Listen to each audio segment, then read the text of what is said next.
Apresentamos o podcast Estudo Psicológico da Gênesis Bíblica, uma análise profunda e esclarecedora das mensagens presentes na Bíblia, com Guaraci de Lima Silveira. Prezados amigos e amigas que estão estudando conosco a visão geral da Bíblia, eu sou o Guaraci de Lima Silveira, da cidade de Juiz de Fora, e nós estamos hoje estudando o livro Gênesis, iniciando o capítulo 27, que é Jacó intercepta a bênção de Isaac. Então agora nós vamos estudar um pouco sobre essa relação de Isaac, de Jacó, Esaú, né, e Isaac, que Jacó e Esaú são filhos de Isaac com Rebeca. Isaac é filho de Abraão. Então vamos lá. Isaac tornou-se velho, e seus olhos se enfraqueceram a ponto de não mais enxergar. Ele chamou seu filho mais velho, Esaú, e disse: Meu filho. E este respondeu: Sim. Ele retomou: Você vês, estou velho e não conheço o dia da minha morte. Agora toma tuas armas, tua aljava e teu arco, sai ao campo e apanha-me uma caça.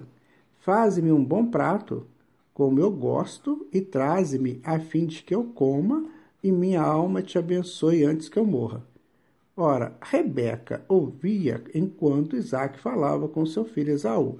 Esaú foi, pois, ao campo apanhar uma caça para seu pai. Então Rebeca disse ao seu filho Jacó: Ouvi teu pai dizer a teu irmão: Traze-me uma caça e faze-me um bom prato. Eu comerei e te abençoarei diante de Yahvé antes de morrer.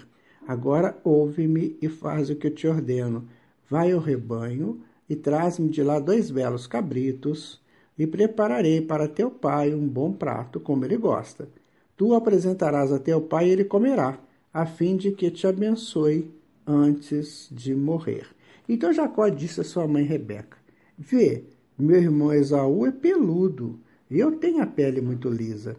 Talvez meu pai me apalpe, verá que zombei dele e atrairei sobre mim a maldição em lugar da bênção.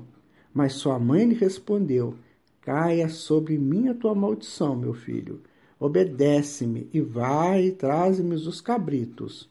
Ele foi buscá-los e os trouxe para sua mãe, que preparou um bom prato ao gosto do seu pai. Rebeca tomou as mais belas roupas de Esaú, seu filho mais velho, que tinha em casa, e com elas vestiu Jacó, seu filho mais novo. Com a pele dos cabritos, ela cobriu o braço e a parte lisa do pescoço. Depois colocou o prato e o pão que preparara nas mãos do seu filho Jacó. Tá vendo como é que são as coisas, né? Por que isso aconteceu? Porque Rebeca sabia que se Isaac abençoasse o filho Esaú, que aquela comunidade, a progressão daquela saga provavelmente terminaria ali. Era o perigo iminente dentro da família. Então, muitas vezes nós temos esse perigo rondando a nossa casa, dentro da nossa casa. O perigo de nos afastar de Deus, de terminar com o nosso desejo sincero de seguir para Deus. Então, Rebeca, porque todas as vezes que nós estudamos na Bíblia um personagem feminino, ela tem a representação de uma das chaves da Bíblia, ela representa a mente. Então, a Rebeca era uma mente equilibrada, uma mente sábia. Ela entendia que o perigo, ela percebeu o perigo que aquilo podia representar para ela, para a saga de Abraão. Então, dentro daquela percepção, o que ela faz? Ela fala: não, vamos evitar isso. Vamos evitar. Por quê? O Esaú não pode assumir. Ele não tem condições éticas, morais, né, para dar prosseguimento, porque ele só queria saber de aventuras. Ele só queria saber de brincadeiras. Então, quando esse nosso lado aventureiro, esse nosso lado brincalhão, esse nosso lado que ele é inconsequente, que um dia tá para o sim, outro dia tá para o não, esse lado beberrão, esse lado que deixa a consciência muito solta, para que o inconsciente tome conta. Isso é muito perigoso. Então a mente toma conta, fala, não vou permitir isso. É o que nós temos que fazer. Rebeca fez o que nós devemos fazer. Quando nós sentimos que algo pode nos prejudicar os nossos interesses com relação a Deus, é preciso que a mente assuma o comando e diga, não, você não vai fazer isso, eu não vou permitir isso. Então ela usa de um artifício lá, e esse artifício vai salvar a saga de Abraão, a saga daquele que quer seguir Deus. Então, o Esaú era o perigo iminente. Nós temos esse perigo dentro de nós. Muitas vezes representado pelos nossos passados espúrios, que querem nos prejudicar de alguma maneira. Então, é preciso que a gente esteja atento para isso. O que pode me prejudicar que está dentro de mim? Será alguns desejos que eu tenho, meio aí, que não vão me levar a uma funcionalidade de paz, de felicidade? É preciso que eu pense isso. E foi o que Rebeca fez. Ela percebeu o perigo que estava acontecendo se o Esaú trouxesse a caça e oferecesse para o Isaac, significava esse ritual. Significava que a partir dali Isaac passava para ele o cetro da família, porque ele era o primogênito. Então a Rebeca correu e falou, não, vamos evitar. Muito bem. Jacó foi a seu pai e disse, meu pai. Este respondeu, sim, quem és tu, meu filho? Isaac estava cego, né? Jacó disse a seu pai, eu sou Esaú, teu primogênito, fiz o que me ordenaste. Levanta-te, por favor, assenta-te e come de minha caça, a fim de que a tua alma me abençoe. Isaac disse a Jacó, como a encontraste depressa, meu filho? E ele respondeu, é que Yahvé, teu Deus, me foi propício. Isaac disse a Jacó, aproxima-te, pois para que eu te apalpe, meu filho, para saber se és ou não meu filho Esaú. Jacó aproximou-se de seu pai Isaac, e este o apalpou e disse, a voz é de Jacó, mas os braços são de Esaú. Ele não o reconheceu, porque os seus braços estavam peludos como os de Esaú, seu irmão, e ele o abençoou. Disse, tu és meu filho, Esaú. E o outro respondeu, sim. Isaac retomou, serve-me e que eu coma da caça do meu filho, a fim de que minha alma te abençoe. Ele o serviu, Isaac comeu, apresentou-lhe vinho e ele bebeu. Seu pai Isaac lhe disse, aproxima-te e beija-me, meu filho.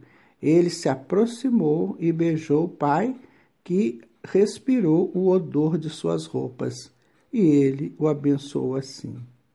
Agora, veja bem, foi necessário um artifício daquela mente para resolver a questão.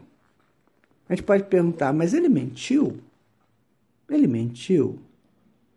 Essa é a pergunta que fica. Porque, na verdade, aqui Rebeca e Jacó enganaram Isaac, dizendo que Jacó era o filho de Esaú. Então nós ficamos nessa dúvida. Será que eles mentiram? Será que tem algum momento que a mentira é válida? Acontece muitas vezes, sabe, prezados amigos e amigas, que a sociedade, que nós impomos regras para nós mesmos, que essas regras precisam ser revistas, para que a gente não cometa enganos pelas regras. Então ali tinha uma cultura, era a cultura do que primogênito, fosse ele bom ou mal, interessante ou não, fosse o que fosse, mas ele era o herdeiro. Era ele que o pai tinha que abençoar para dar sequência à saga. Mas aconteceu isso. Se fosse Esaú que tivesse sido abençoado, com certeza tinha terminado ali.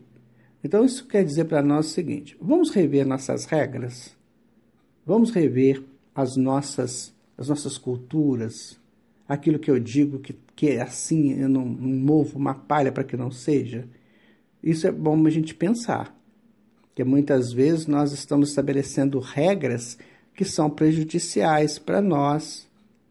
Então eu coloco para mim uma sentença, olha, é assim e acabou. E nós estamos vivendo no tempo da transitoriedade, O homem é um ser em trânsito. É uma mente em trânsito, é um espírito em trânsito. Ele não está completo. Então, enquanto homens, nós não podemos definir, vai ser desse jeito. Não, nós vamos entender que por agora é desse jeito, mas se for necessário eu mudo. E ali não havia como mudar. Por quê? Porque a regra não permitia. Então a mente encontra uma solução. A mente encontra um jeito de resolver essa questão perigosa. Isso acontece muitas vezes conosco. Ou por influência espiritual que nos ajuda a encontrar uma solução, uma interferência amiga, que vai lá e diz assim, olha, não siga muito essa regra não, porque essa regra não vai te dar certo, não vai dar certo para você. Então, essa passagem aqui, ela é muito relacionada assim, à cultura mesmo, né? A cultura daquele povo era assim, é o primogênito, não importa quem é o primogênito. E Esaú era uma pessoa complicada. E a gente observa o seguinte, quando Esaú foi reencarnar, por que Esaú, que é um espírito mais aventureiro, veio primeiro, né? Talvez não fosse para mudar a regra. Não seria isso? Quando a espiritualidade encaminha Esaú como primogênito de Isaac, sabendo da índole de Esaú, e depois manda Jacó, sabendo que Jacó era um espírito mais evoluído, por que não mandou já de uma vez o Jacó? Porque aí continuaria com a regra, com o costume. E há momentos que nós temos que mudar os costumes. Então ali, praticamente se mudou um costume, ou uma tentativa de mudança de costume, e aí, porque depois nós vamos ver que Jacó, ele gostava mais do José, que não era o primogênito. Mas na frente nós vamos ver isso. Por isso que os irmãos dele venderam ele. Então é preciso que a gente mude regras de vez em quando, certo? E aí o Isaac vai abençoar então o Jacó da seguinte maneira. Sim, o odor de meu filho é como o odor de um campo fértil que Yahvé abençoou. Tá vendo? Isso é ritual. Isso aí eram disposições ritualísticas daquela época. Olha só. Que Deus te deu o orvalho do céu e as gorduras da terra, trigo e vinho em abundância. Que os povos te sirvam, que nações se prostrem diante de ti. Vocês acreditam que as nações iam prostrar diante de Esaú?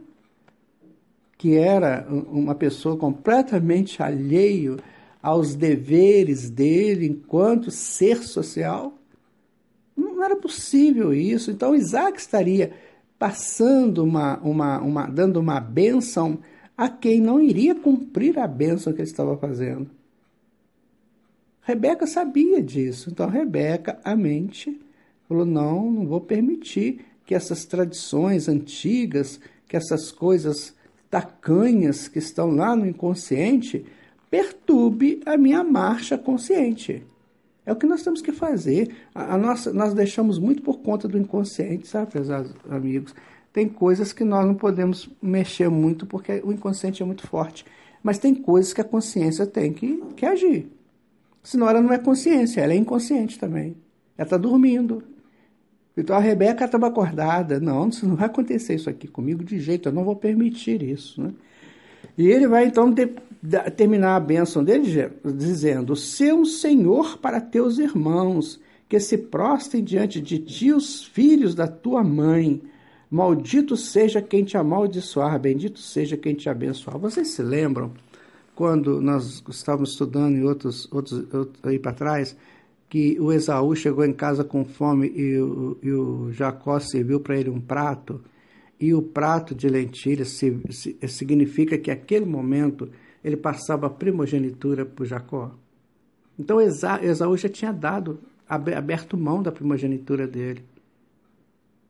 Ou seja, era só Isaac que ia ficar naquela tentativa, naquela coisa. Se falassem para o Isaac que houve aquele acordo, Isaac não ia aceitar. É muitas vezes que nós, às vezes, não aceitamos, né? Não, nem se eu ver, não aceito. Não vou mudar, não é assim. Meu pai foi assim, meu avô foi assim, meu tio... E a gente vai nessa tradição que muitas vezes nos perturba. Então, eles já tinham resolvido entre eles. Esaú falou, não, você me dá essa comida aí que você pode pegar a primogenitura, não quero saber disso não. E ele jamais iria cumprir o que Isaac estava dizendo aqui. Então, foi um acerto bem interessante disso aí, entre os próprios irmãos e a mãe, para que Isaac, que então é o seguidor de Deus, é o buscador de Deus, começasse a perceber que quando você está buscando Deus, você tem que fazer muitas mudanças, mesmo que elas sejam mudanças culturais. Muito obrigado pela sua atenção de hoje, nós estamos ficando por aqui. E no próximo encontro nós vamos dar sequência a partir do capítulo 27, no versículo 30. Fique com Jesus, que Ele te abençoe.